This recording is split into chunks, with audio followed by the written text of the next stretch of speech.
فمن اتقى وأصلح فلا خوف عليهم ولا هم يحزنون.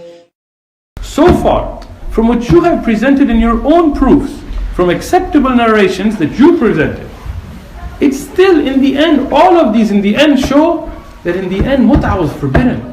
So why would you want to go towards something that even all the narrations you put forget, even the aqwal of ulama, in the end it still proves it was forbidden.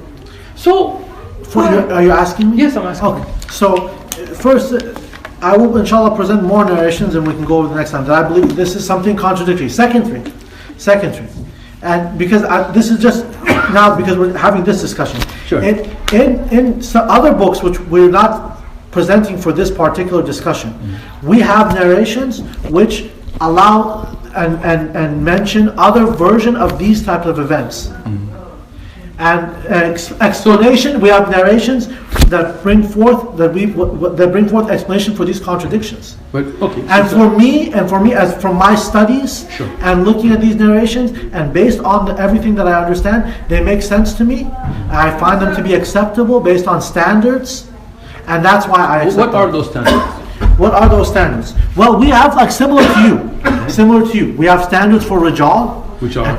Well, I gave you ours pretty easily. Yes, so I'm not an alim of Rijal. The way I look at it is that we have, if I may, we have ulama of Rijal, and I know some of the things that they've written, but what I can take a look at is, okay, we have this alim, and he's saying, look, this hadith is authentic, and for me, this is the same as, for example, somebody else is going to look at a book, and they're going to say, okay, Sheikh, a particular Sheikh who they trust, is telling them this narration is sahih based on various standards, and to the best of their ability, for us, we don't say if Sheikh Fulan said it's sahih. No, I'm saying based on some criteria. About ours.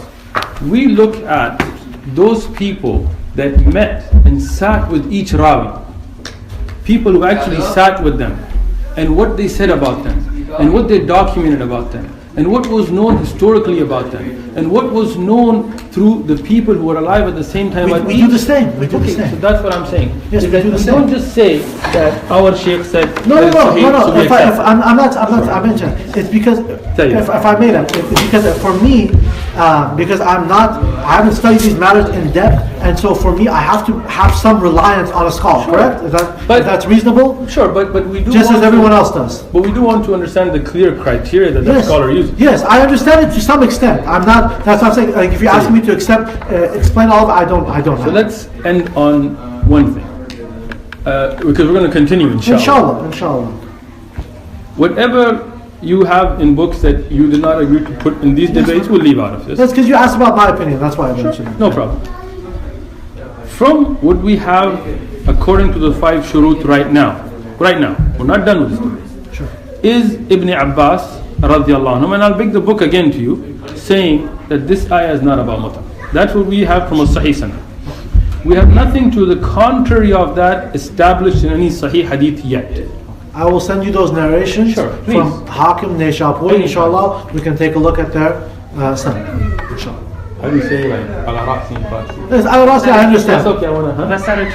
Basar Chisham. So, but what we have so far is that Ibn Abbas authentically said this is not about Mutah. We'll check everybody's narration.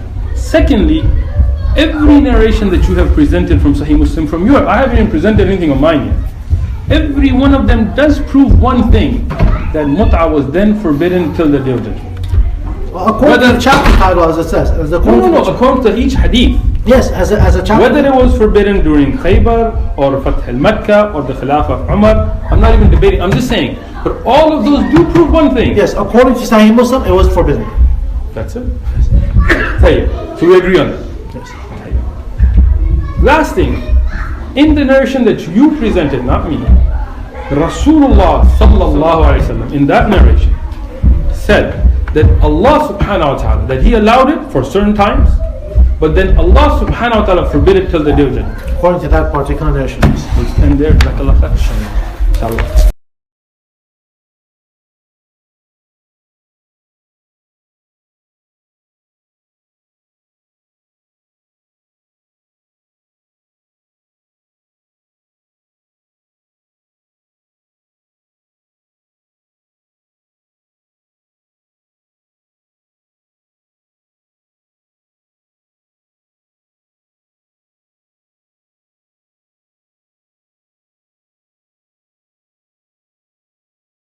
ومن أحسن قولا ممن دعا إلى الله وعمل صالحا